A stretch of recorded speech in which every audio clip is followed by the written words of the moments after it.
Here's something I want to say right up front because I think it matters.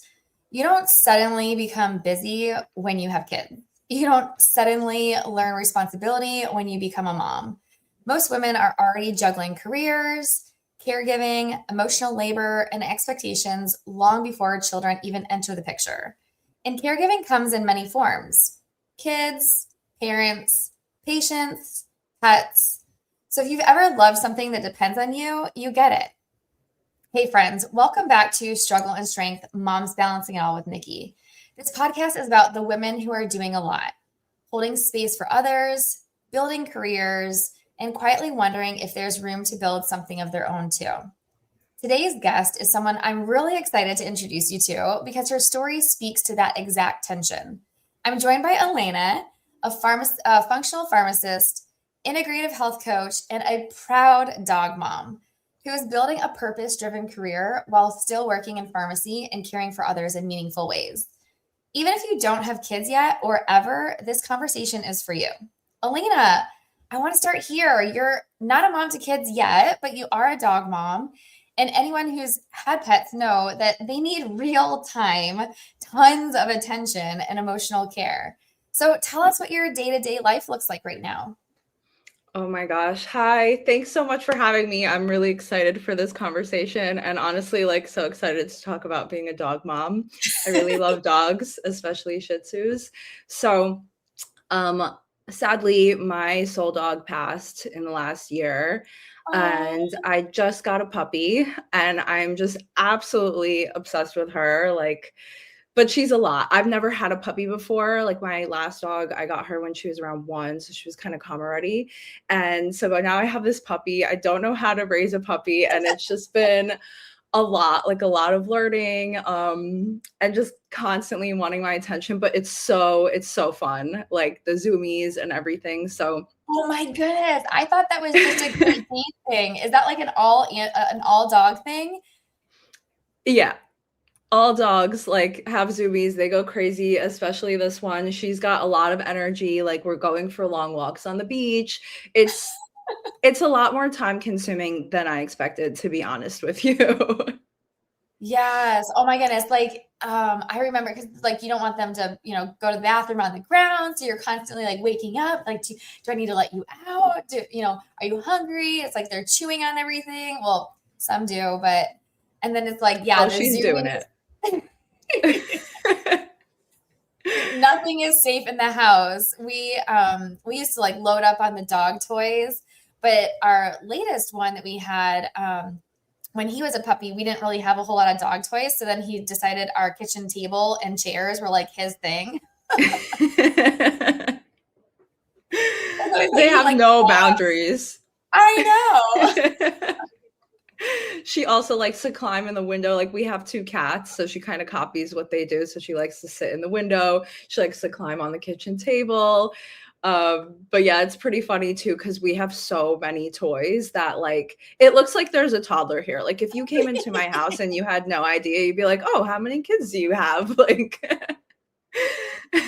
it's really fun. I love it. Yes. So what, I guess what would be her favorite toy? Okay, so she's got this one little sloth, and we call him Mr. Sloth. Goodness. And if I say, Kiki, go get Mr. Sloth, she will go get him. She knows who he is. Oh, that is so adorable. Yeah, she's really smart. We're doing a lot of training. She knows lots of tricks. I've already trained her how to help me go get my medicine. If I say, Kiki, go bring me my medicine, she comes and puts it right in my hand. No yeah, way. She's amazing. That's pretty cool. You know what you should do? You should start a dog training business for people that need health, their pills, things like that, where they can't get out of bed. I genuinely was thinking about that. I was I love dogs so much. I want to integrate this into my business model. So yes. The wheels are always turning. I have so many things, so many ideas, all these plans going on, but I definitely, and I also after having a sick dog and caring for her, and going through caregiver fatigue and learning so much about all these conditions, I was wow, I really would love to educate people more about holistic things for animals. you know, because I had her on like milk thistle and slippery Oh, elm and, you know, change the diet and everything. So what applies to people can also apply to our fur children. wow, that's incredible. So I don't know if you're willing or open to go into it, but what happened to your soul dog and like what like if you want Of to go into that? course. I love to share about her because I like to keep her memory alive. So Oh, I had a little Maltese Shih Tzu, also Shih Tzu, and she was a rescue. I had her for 11 years, and then she started getting sick. So she had a rare type of cancer called an insulinoma. So it's oh, a insulin secreting tumor on the pancreas. So it was a lot of careful monitoring with the food, like checking the macros, making sure there's not too many simple carbohydrates, making sure there's enough protein, but not too much protein and not too much fat so that they don't get pancreatitis and all these things while, you know, supporting the liver because it often spreads to the liver. oh my And God. just, yeah, it was a lot and constant like feeding around the clock every 3 or 4 hours versus, you know, just doing 1 or 2 meals a day. And yeah, it was intense. How did you even know that she had that? Like, was the vet able to diagnose that right away, or did you go through lots of different tests and treatments and all that kind of stuff? Kind of like she started having seizures, and she would have them, you know, maybe once a year randomly. So I was just like, I've asked them, it's fine. They said monitor, but then they started happening more frequently. And I was like, okay, something's wrong. So we started doing standard blood work, and they see that the blood sugar, yes, the insulin is okay. Hold on, the Yeah. blood sugar is very low, and the insulin is very high. Yes, there it is. Thank you. Um, Oh, so she was and then overproducing insulin. yes, so then her blood sugar was really low, and that was causing the seizures. Oh, that makes so much sense. Okay. Wow. So at that point in time, I'm sure you're working as a pharmacist. Like, how in the world are you able to feed your dog or monitor every couple of hours when you're like stuck at the pharmacy? Yeah, it was really hard. So I work part-time. And then the days that I was not with her, my boyfriend was home with her, giving her around the clock care. And it was just, yeah, it was really draining, you know, just to constantly be watching because they do recommend that you feed them in the middle of the night, which we weren't doing because she was just like really deep asleep and we didn't want to bother her. But it was like continuous care, you know? Wow, that's really tough. Especially it's like, you kind of feel helpless, right? Like there's not a whole lot you can do, just kind of like feed her like comfort of care, that kind of thing. It's not like she could talk to you either, to say like Yeah. if how she was feeling or anything. Wow. So do you feel like that's kind of like shaped the way that you care for others in like, in like your professional world as well? Yeah. I think I realized over the last year that I care so much. I actually would like to care a little less, but I'm just like a caregiver through and through. And I can't help it. It's just how I am. And I don't know if you've ever heard of this, but there is a Mayan goddess of medicine. Her name is Ishul. Have you heard of her? No, but please tell me more. She is like the medicine woman, like this Mayan goddess of medicine, fertility. She's a moon goddess and abundance. And like she has these little bunnies that follow her around that represent like abundance and infinity. And I just like, I don't know, when I think about my role, I feel like that sometimes. Like I'm like I'm this medicine woman, you know, and I just have to like care for my little bunnies. I love that. But I think oh my gosh, I like all these ideas of what you could do with what you've learned so far are just like flowing through my mind right now. Like I could totally see, I could I totally love see that. you doing like a dog training thing where it's almost, uh, like a gosh, I can't even think of the name right now. They're like the dogs that oh my gosh, one of my clients has a business where she helps people travel with their animals as their I can't think of the freaking like term that they use. It's Like a service dog? service dog. Why couldn't I think of Okay. it? Like so simple and easy, but it was like blacked out. But yeah, like All service good. animals, right? Where you have them and you train them to bring the medicine to those that like can't, are like limited mobility. But then also you have such great knowledge of being a caregiver for like an animal when, you know, like so many people, they probably struggle. We struggle with that. Ours, we had Great Danes, and our oldest one, had we didn't know, but got bloat like immediately, and that is so hard to deal with. But then his we had Blue and we had Ernie, and Blue was like the human Great Dane. If he went to sit, he would sit in your lap. Like he thought he was literally a human. And his dog was Ernie. Like so he was the human and his dog was Ernie, and Ernie would follow him everything everywhere and do whatever he wanted. Well, when Blue died, Ernie was just devastated because his like human left. Yeah. And so he actually died of a heart condition. We said that it was, you know, like, you know, the one where like one of the soulmates dies and the other one dies of like a broken heart. That's kind of what we believe, but we didn't know what to do. And the vet really was like, well, we can like give him more medication, but we just don't know. So I feel like what you were doing with functional medicine, like with, you know, like alternative solutions could really help people like us who we had no idea. And do we really need to be pushing other medications, or are there other solutions that could help, you know, holistically that could do better for the animals? And I think that could be a whole nother area that you could get into too. Honestly, I have been thinking about it a lot. And, you know, like in my practice, one of the things that I really focus on is gut health, because everything starts in the gut, you know? Oh yeah. And Yeah. they actually have microbiome testing for dogs. And I Really? would just love to help like guide people through that process and help them figure out, you know, what their dog needs that they can't tell them. You know, I actually had ordered one of those for Lana before she passed, but it was too late. Like I got the Oh, results too late, and I had found all this stuff that was going on in her gut, and we had no idea. So it was like, you really? know, yeah, yeah. So for the test, like, can anybody do it, or do you have to have like a license to be able to order the test and get the results? I just ordered the test online, Really? for animals, but for humans, yes, Well, I you mean, yeah, do. Yeah. I think that would be I mean, man, could you imagine like, do you know how much people, I mean, you do, I'm sure. Like people spend so much money on vet bills, right? And I think if you could prevent a lot of what goes on, like Blue, he got like an abscess in his mouth, you know, from something, who knows what.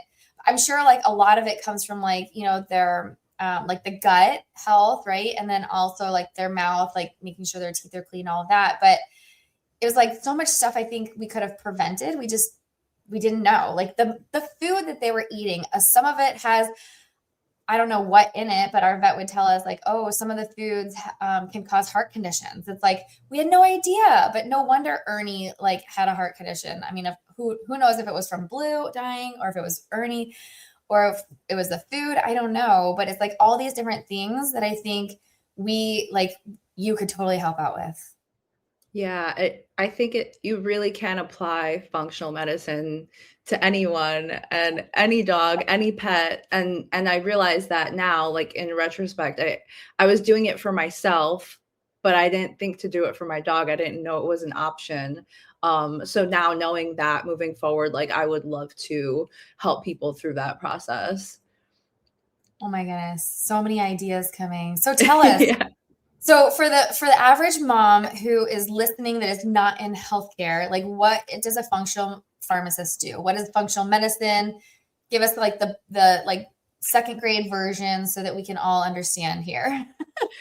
So basically, it's looking at the root cause of why symptoms or an illness is happening. Like, as pharmacists, we're trained in conventional care. So, symptoms come, we treat the symptoms, and then we just keep treating the symptoms. But really, to prevent those symptoms, you have to go a little deeper and look at the root cause. Like, what is causing these symptoms? Is something wrong with their diet? Are they really stressed? Are they not moving their body? Are they getting enough sleep? You're just looking at all these like really basic pillars, nutrition, movement, lifestyle, sleep, stress, relationships, environment, detox, what's going on in your gut, what's going on in your hormones.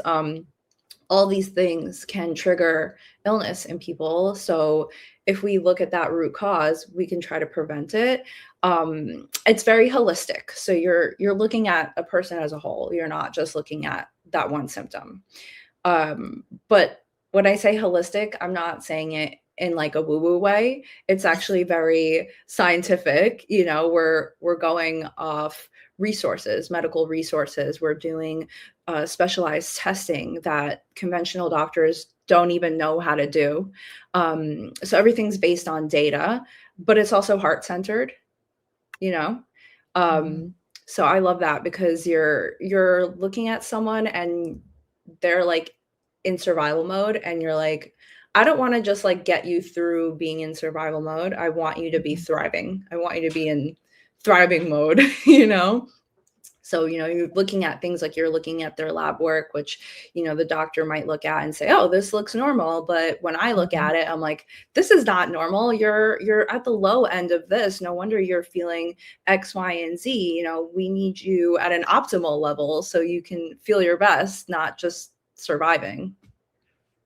I think that's good to say, because a lot of our, I guess, medicine these days has changed. Way back in the day, pharmacists, we were the most trusted profession. People came into the small mom and pop shops. They like actually made the medicine there. Then came the pharmaceutical industry, where it was like one size fits all, and then everything became standardized. And I wouldn't say the level of care went down, but maybe like the compassion and like the investigational things of like what you're saying, like finding the root cause, not just giving them a pill to make it go away. It's like, I feel like we're not actually curing anything. We're just putting a Band-Aid on it and patching it. And it's really getting down to like the deep root cause of things to be able to say, okay, let's fix this so that you're no longer suffering.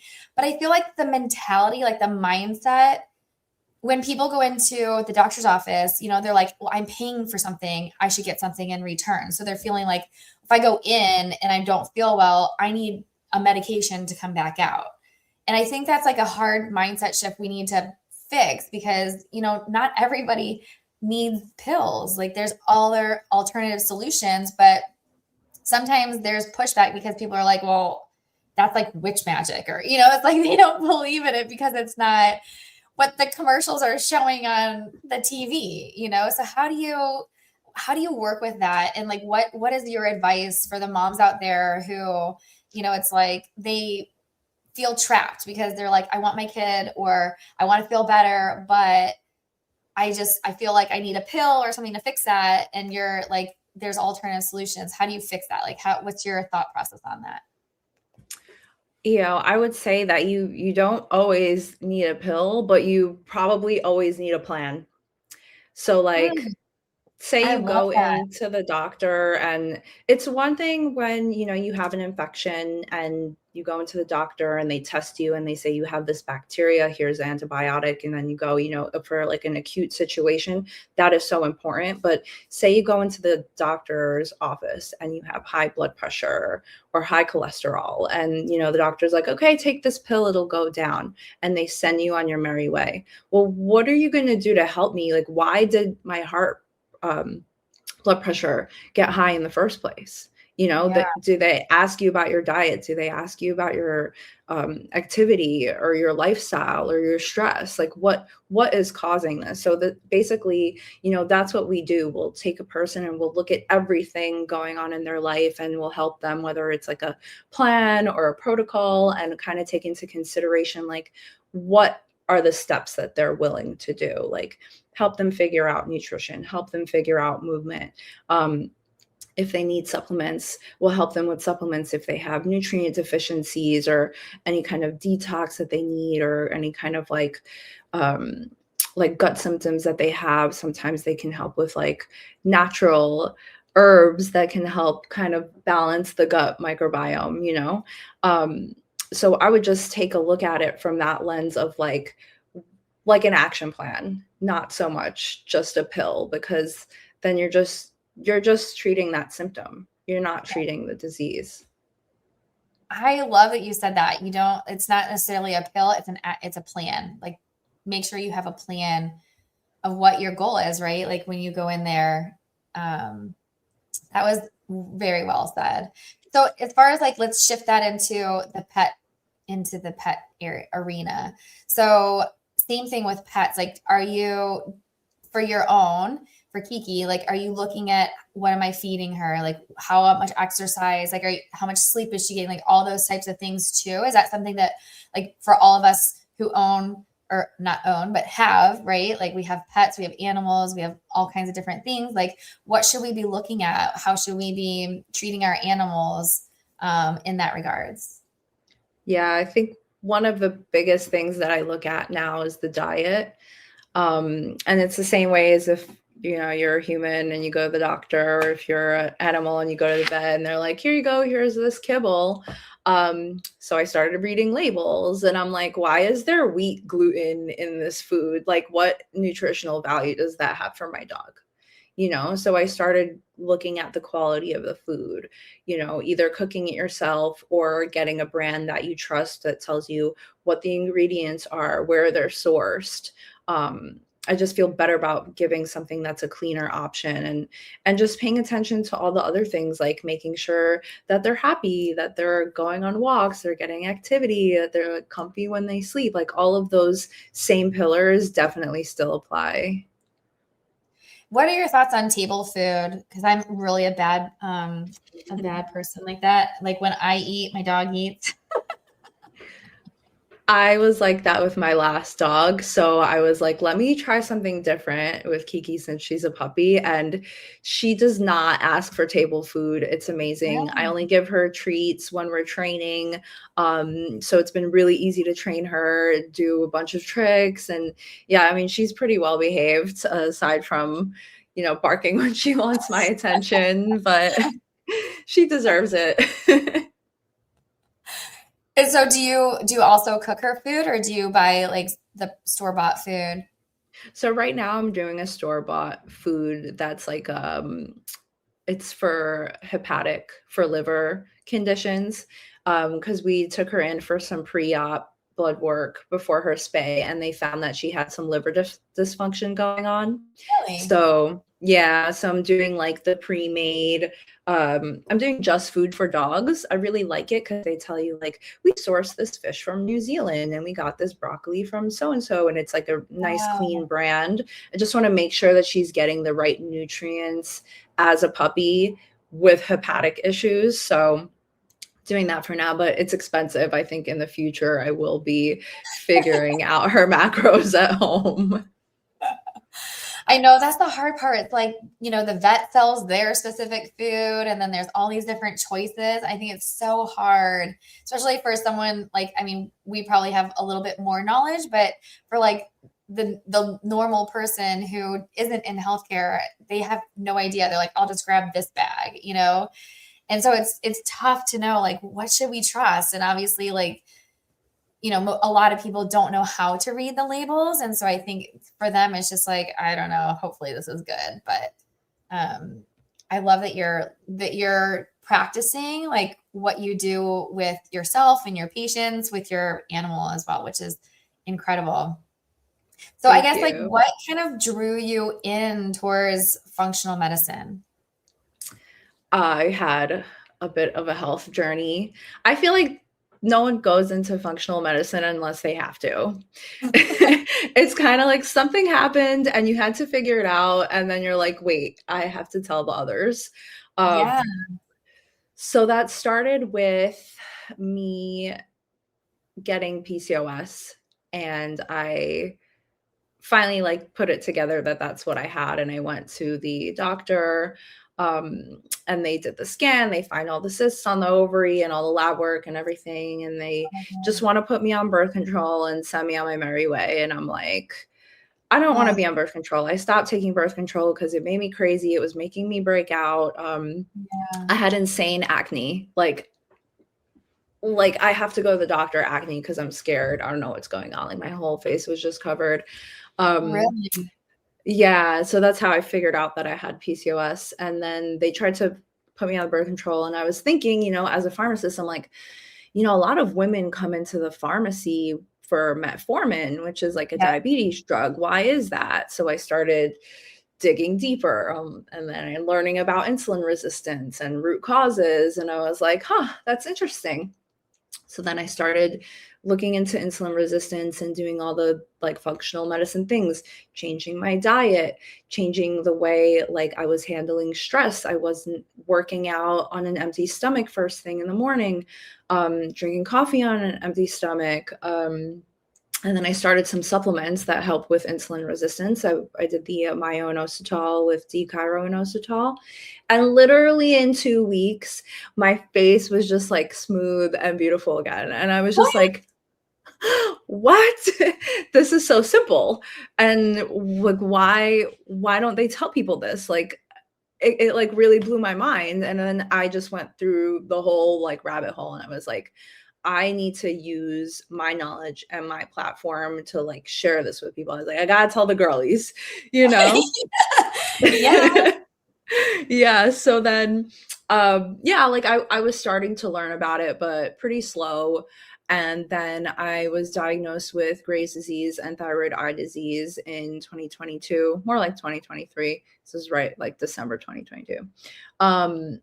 And that's when I really, really went deep into like, oh, gut health. Like this autoimmune disease is pretty much triggered by poor gut health, because it's like one of the things that's most necessary to have an autoimmune condition is that you have the genetics for it, and then you have the environmental thing attached to it. So it's like, is there toxins? Is there infections? Like it's your environment, but just to activate those is the leaky gut. So, and that's what I found with almost everyone that I've spoken to, is some degree of leaky gut triggering their autoimmune conditions. So that was like an aha moment that I was just like, it would be wrong for me to have this information and not share it with the world. And like, I've just been like hell-bent on it, you know? I love that. And you're right. Like usually when somebody goes in fully on something, it's because they've dealt with it and they've learned how, and the rest of the world needs to know like what you've experienced. I'm sure so many other people, you know, PCOS, polycystic ovarian syndrome, wasn't something that people talked about 15, 20 years ago. You know, it's just starting to like come out where it's getting nationwide recognition and women are starting to speak out about it, because it was just, you just put them on birth control and that's it. Like, just deal with it, you know, but there's more to it than that.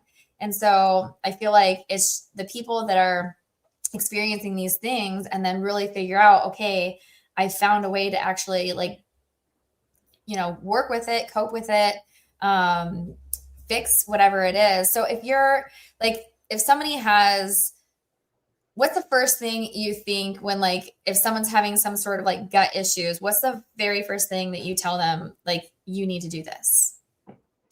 So I very much like nutrition first and foremost, you know, like an anti-inflammatory diet, I feel like is the best place to start, or like an elimination diet to see what is triggering you and trying to remove those foods and reintroduce those foods. And then, but that's kind of like, I see a lot of people doing that because that's something you would do for a few months while you figure it out, but it's not really moving the needle.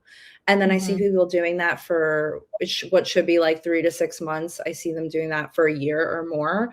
And you're really limiting your microbiome that way. So I'd say along with that is get a stool test, get a functional stool test, not like a LabCorp one. Those are not as detailed. Really? Yeah.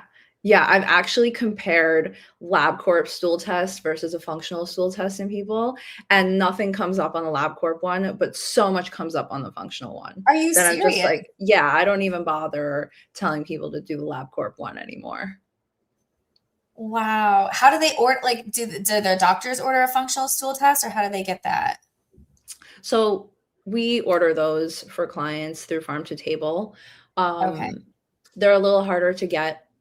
Like conventional doctors don't order them. They're just like not trained in these tests, Yeah.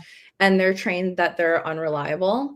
But I find them to be extremely effective and not unreliable at all. I mean, these are major labs that have doctors on the team. Like they are beyond reliable. It's just that, these conventional doctors were not trained how to use them, and they don't have the time to figure out how to order them. They don't have the time to interpret them because Yeah. it gives you so much information. Like when I get these back and I interpret them, sometimes it's like 50 pages, and I'm going through and I'm looking at each lab and Really? I'm thinking about it, and this one's a little low, could be better, versus like, a doctor just getting a thing with 10 values on it and being like, oh, this one says high, let's do that. But they're not looking, at what they really look like, oh, these are on the low end or these are on the high end.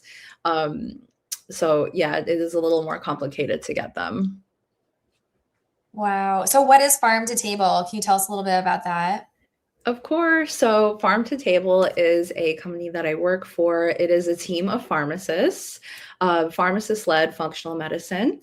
And I love it. We have a pharmacist in almost every state, and that in that way we're allowed to provide functional medicine care to clients in our state.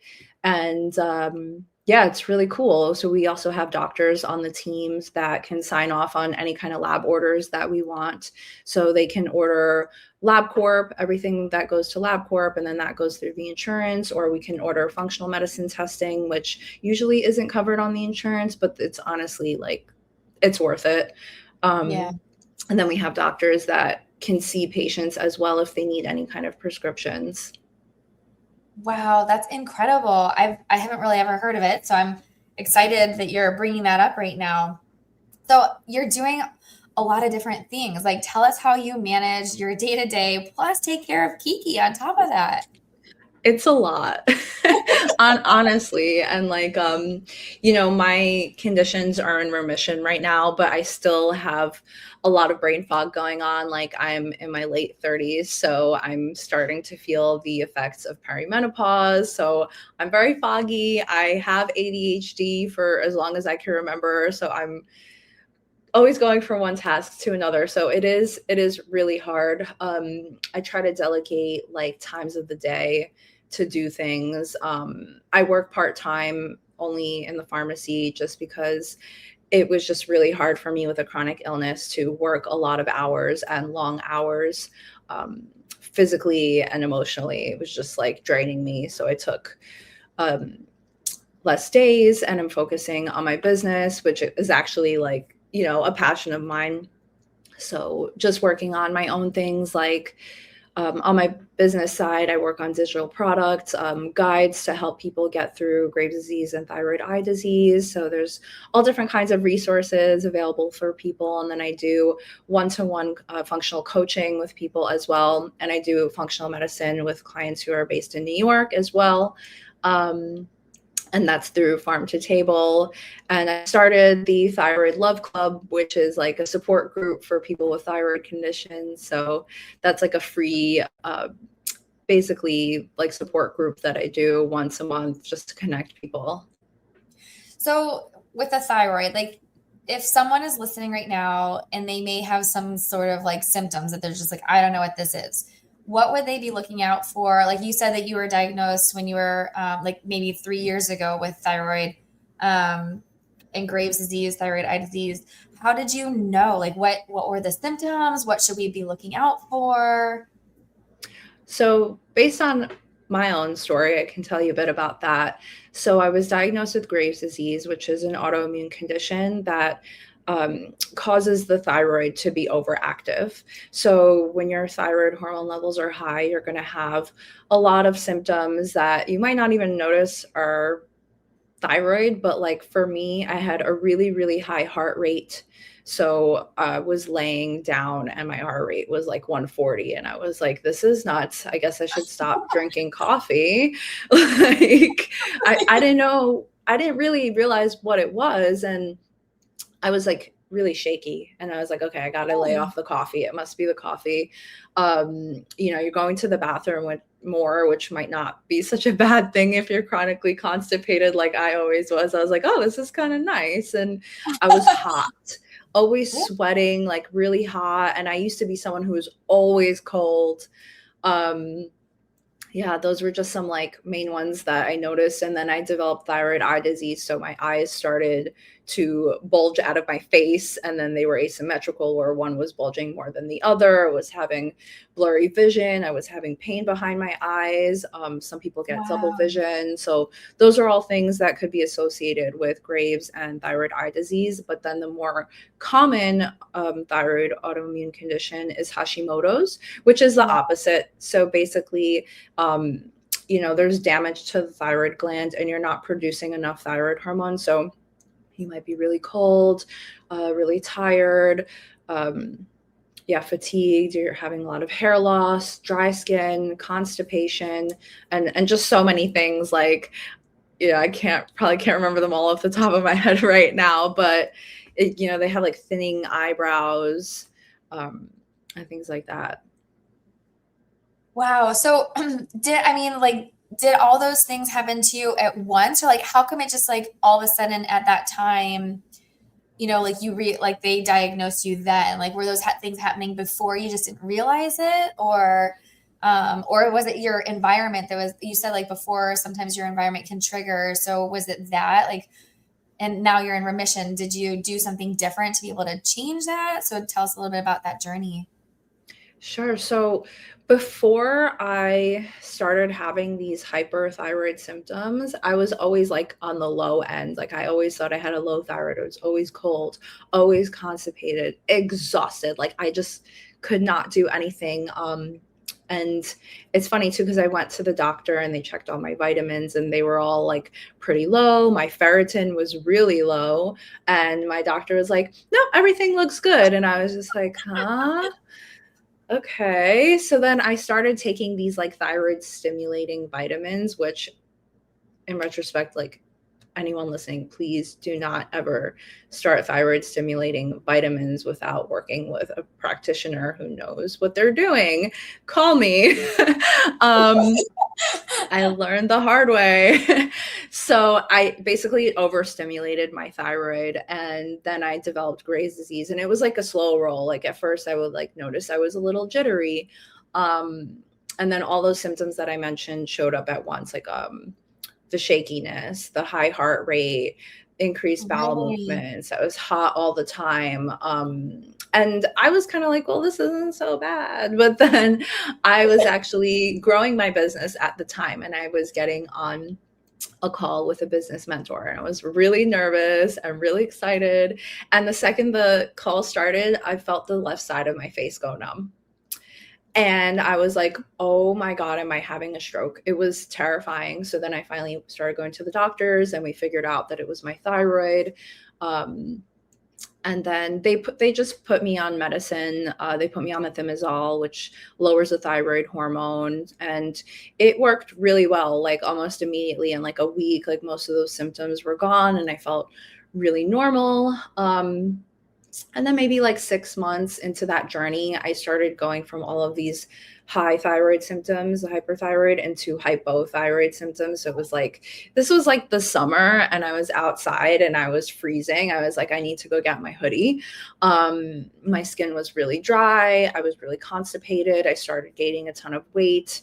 And I was just like, okay, maybe I need to talk to the doctor about coming off of this. So he didn't want to stop me on it. Really? But I was like, I'm going to taper off. And so with like his guidance. I would never recommend someone just stop taking their medication, but with his guidance, I started halving the dose and every other day, and then slowly tapering off of it, and also utilizing some herbs that help with hyperthyroidism to like kind of balance it out, in case I did have any kind of flare-ups in the meantime. So that was really nice to help me taper off the medication to use the assist of our herbal allies.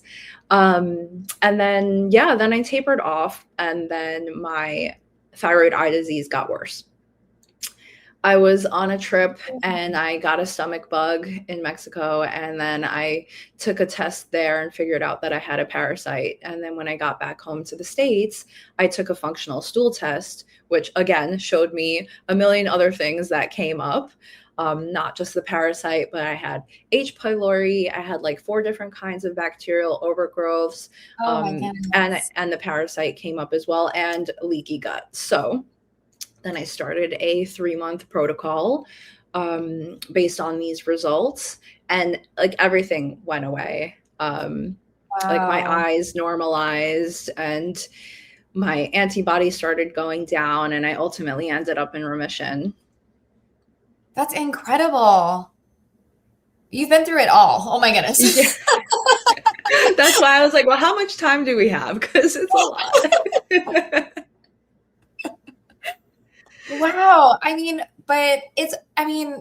you have the knowledge too, or you have the access to healthcare. Like a lot of moms don't, you know? So it's like, how do they navigate these symptoms, these things, right? And like we're caregivers to everybody else. We take care of everybody else first before ourselves. And so it's like, you know, that's the tough part. You don't know. And even when you go to your doctor, you went to your doctor and he was like, "Oh, you're great. You're fine. No big deal," you know? That's And come to crazy find out, part. yeah, it's like, no, I'm not. Like I know my body. And I feel like there's a lot of women out there and dog moms, kid moms who are say the same thing. Like, I know my child, I know my body, I know something is wrong. And our medical world is saying, you're fine. And so I think that's the hard part. It's like, and I love that you're into this functional medicine because it's like now we have people like you who are giving us answers. It's like there may not be a cure, fine and dandy, but give us answers and figure out how we can go into remission or how we can fix it or function, you know? Because a lot of people are living where they can't even function, you know? Yeah, exactly. It's so important to advocate for yourself. Like, I tell people all the time, just because the doctor says that this is normal, like if you still feel like crap, like get another doctor, see a functional medicine provider or a health coach, like keep digging deeper until you figure out like what it is, because you know your body best, or you know your child best. Like that there's something else that's driving this. So don't give up until you have answers. I love that. And so, right now, you are working part time as a pharmacist, you're building your business. Like, how did you realize that, like, when people think of pharmacists, like, we think of retail, hospital, like, pharmacy, like, pharmaceutical world industry. Like, how did you figure out, I don't have to be limited by those options? I can create my functional medicine business. Yeah, it was a bit of a journey, but I worked in this. So I only work in retail pharmacies, only in small mom and pop shops. I'm not a corporate girly. I like to support small businesses, and I worked for a little boutique pharmacy near Fifth Avenue in New York. It was kind of like bougie. And it was hard. I did not like working there. The clientele was really hard.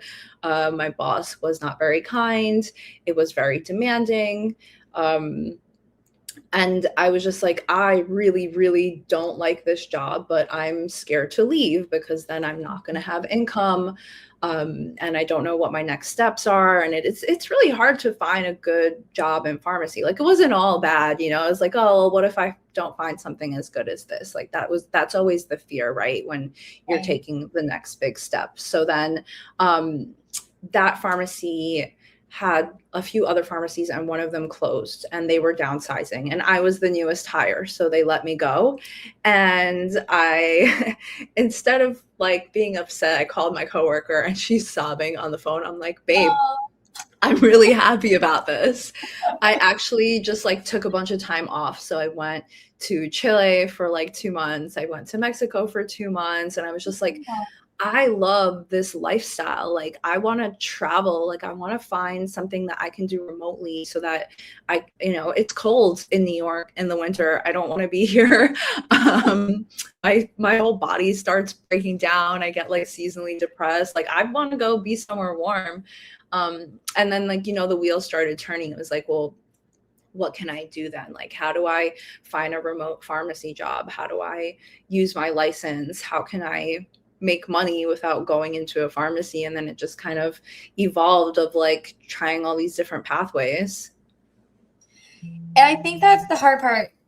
So what was the mindset shift that you had to do in order to realize like you have the expertise, you have the knowledge that you could start something of your own? I feel like a lot of us know we are valuable like in our everyday life, but at the same time we're scared to make that step. Like, am I going to fail? What if we don't have the resources? Like, I don't have the time, all these different things where like we're shutting ourselves down from exploring going into business ourselves. Like what did that look like for you and how did you get past those roadblocks? Yeah, I took some baby steps to be honest. So then I kept working part-time because I wanted to have some income coming in while I figure out the next steps. And even now, like with my business and everything's working out great, but I still work in a pharmacy just to like have that stability. And also like I don't want to lose my expertise and my skills as a pharmacist. Like I take pride in being really good at billing. I like counseling people. I like, I still like the whole thing. Um, but yeah, it was just kind of like a mindset where it's like, how do I get my license to work for me instead of the other way around? Like, how do I use my innate skills and what I have to offer? And yeah, it is a little bit of like working on your confidence, and figuring out like, what is it that I want to share with the world? What can I offer? What am I good at? And also just getting over like being scared of being visible is a big thing because I do everything organically. Like I tried to do ads, it didn't work for me. I do everything organically. Where it just, people want to see you, they want to hear your story, they want you to explain things, you got to be all over social media. So that's another mindset shift where you kind of not so much give away like your privacy, but you just have to like make yourself more visible to connect with an audience. At least in my case, there's also people who do faceless marketing. But I think at some point I shifted from hiding, like when I was diagnosed with everything and I was like, oh, I don't want people to see my eyes, like this is so embarrassing, I look like a freak, into being like, well, actually, like I should share my story because other people are out there and they feel the same way that I do. And maybe like if they see me out there and showing myself, like it'll give them more confidence and they'll feel better about themselves and they'll connect with others as well. Yeah, I love that. I felt the same. I really was never on social media. My husband and I, we gave it up back before we got married, just because it was so much drama back then.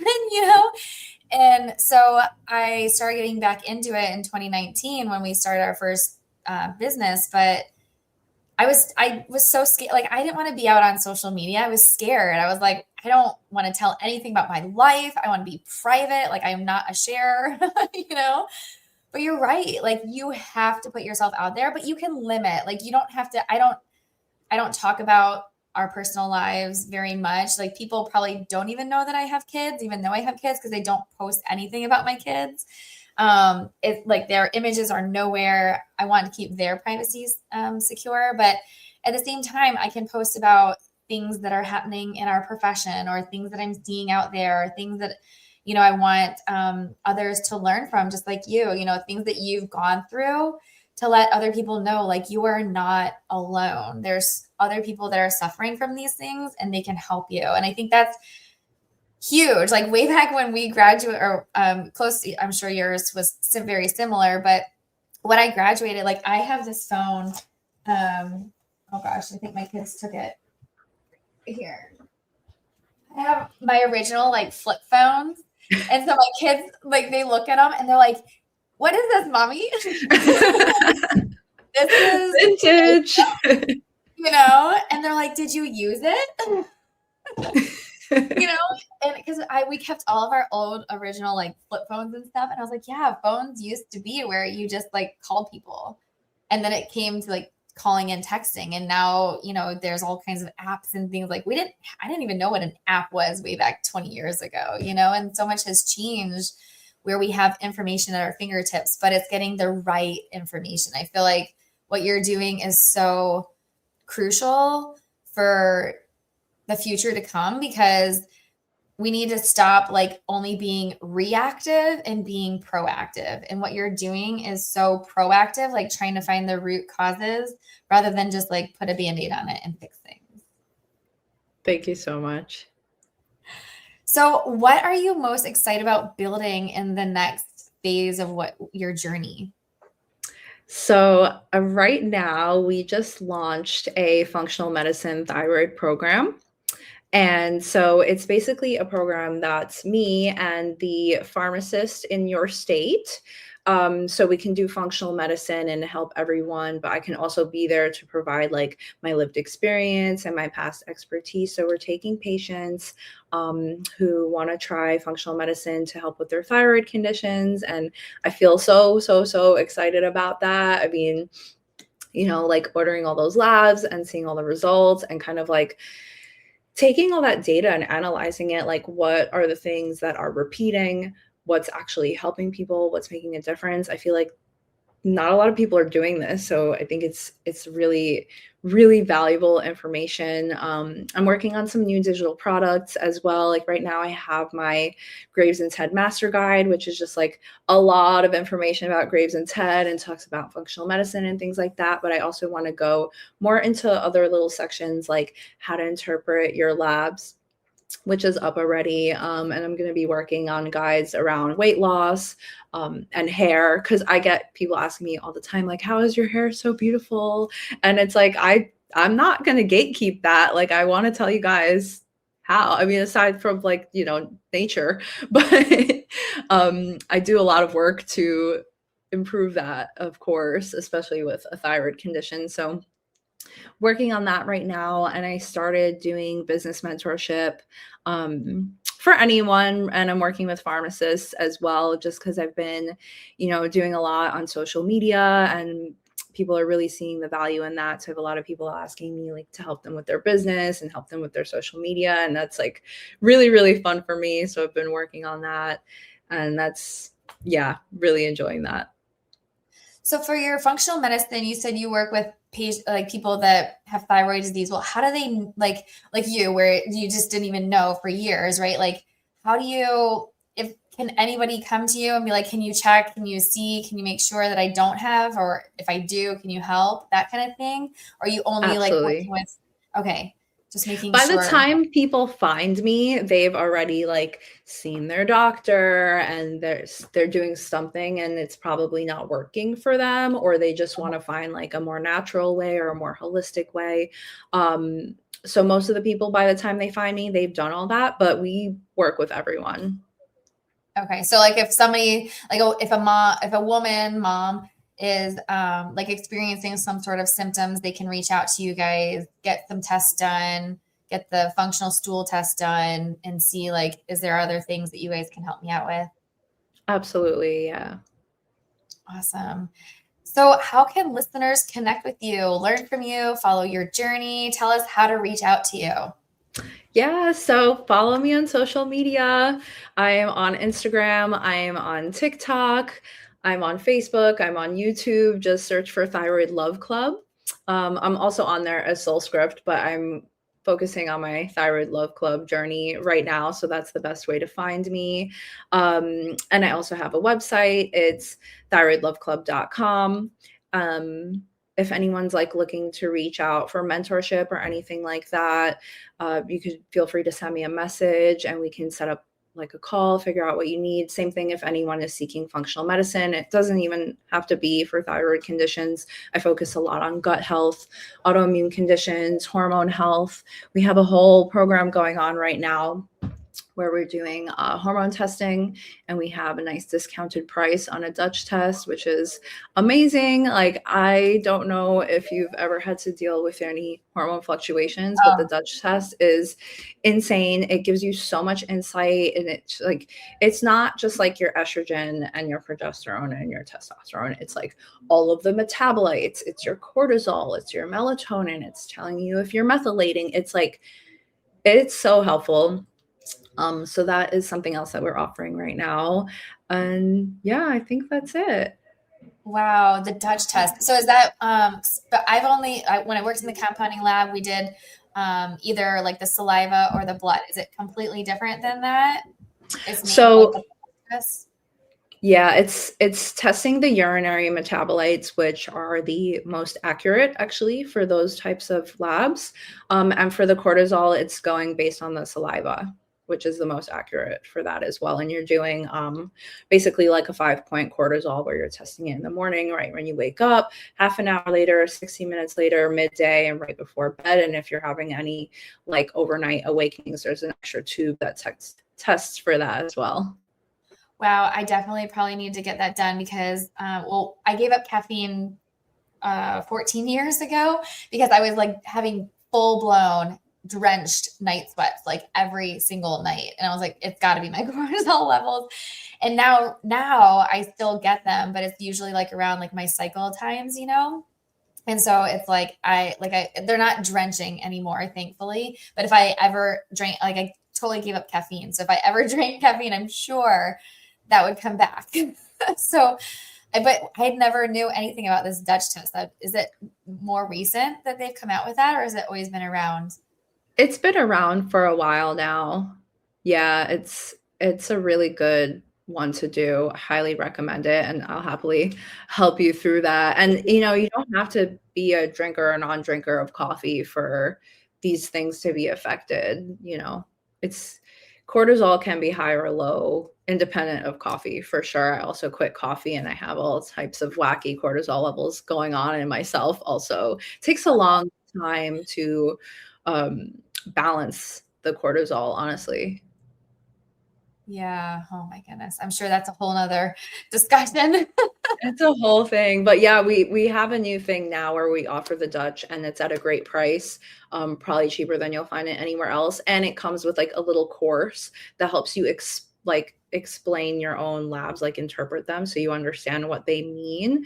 That's And then if awesome. you need like further guidance or anything, of course, you can also work with someone on the team.